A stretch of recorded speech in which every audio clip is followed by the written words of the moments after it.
Hey ho guys, and welcome to my first individual video.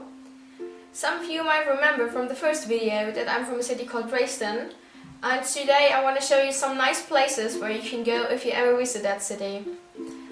I hope I don't bore the shit out of you, but let's go! But before I start walking around in Dresden, here's some random facts. Number 1, there are living 525,000 people in Dresden.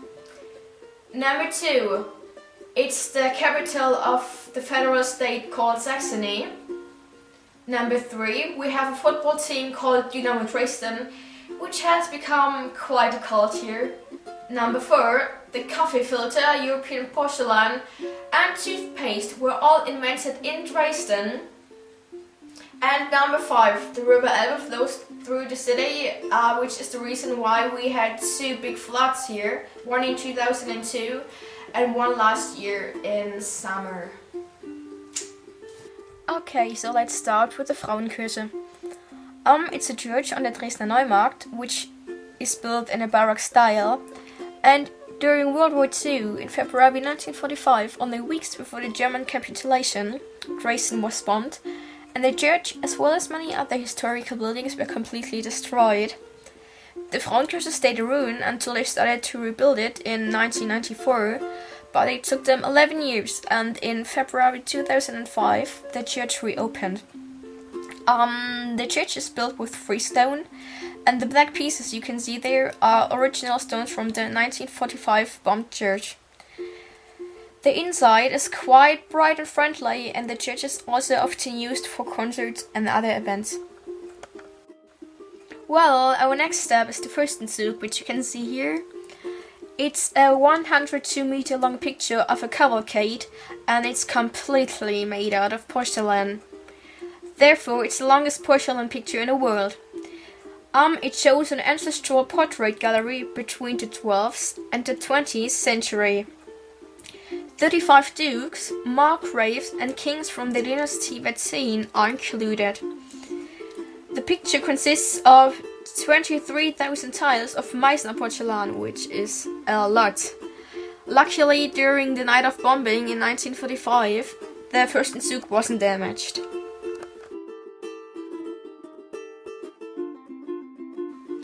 Now we are on the Theaterplatz, and the building you see there is the so-called Semperoper. It's Dresden's most famous opera house, and it's the home of the Saxon State Opera, the Saxon State Orchestra, as well as the Semperoper Ballet. It was built by the architect Gottfried Semper, but a devastating fire destroyed it in 1869. The Semperoper was rebuilt and reopened its doors again in 1878. Composers like Richard Wagner or Richard Strauss premiered their music in the opera house, for example. The Semperoper has a long tradition, and it is the host of the Semperopernball, which is an event that takes place once a year. The tickets to the event are pretty expensive, but you can also watch it on TV if you want. Well, right now we're not in the center of Dresden's historical part. The bridge you can see here is actually called Loschwitz Bridge, but everybody just calls it Blue Wonder. Guess why? Just kidding. It's a bridge to cross the river Elbe, and the bridge had to deal with some traffic problems. But now they've built another bridge which is meant to relieve the Blue Wonder.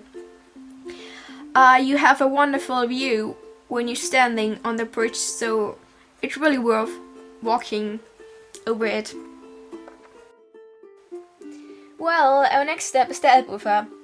It's a long meadow along the river Elbe, which is used by many people to either chill, to relax, to have a picnic, or to ride bike, for example. You have an amazing view and Dresden's historical part. During night, when the lights shine on the Baroque buildings, it looks almost breathtaking, to be honest. And every year, the so-called Filmnächte am Elbufer take place. During summer, they put up a huge screen, and in the evening you can go there to watch movies, you can watch football, and you can also attend different concerts. For example, this year I've been to a Sunrise Avenue concert, and I had such fun time, it was great. Well guys, that's it.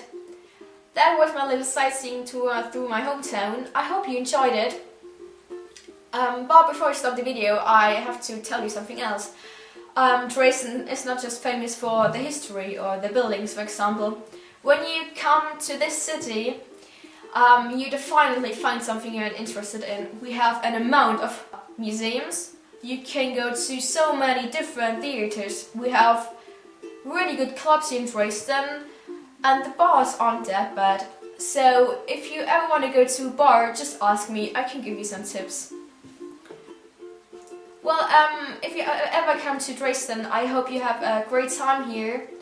Tell me down in the comments where you're from and whether your city has some touristic, super duper buildings or whatever. I hope you have a nice day. Bye.